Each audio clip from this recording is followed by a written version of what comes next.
Well, last week we brought you the story of Mark Taiwhati, who 5 years after his death is still to rest in peace. Because in the middle of settling his $200,000 estate, a man has entered the courts claiming to be his father. You had a lot to say about this story. Denise Richards from Christchurch writes, "Thank you, Marae, for the thoughtful explanation of whāngai.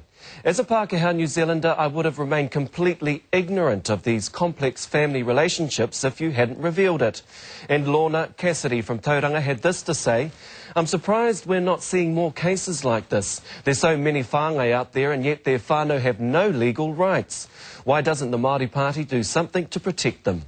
Up here in Auckland, Frank Carson writes, "That man claiming to be the father is an absolute charlatan. He's only interested in the money. He ought to be ashamed." And finally, this from Arama Te Huia in Wellington, who says, "It's not fair that the whāngai whānau get nothing after raising their son. And some guy from nowhere puts his hand up and says he's the father. I hope the court kicks him out."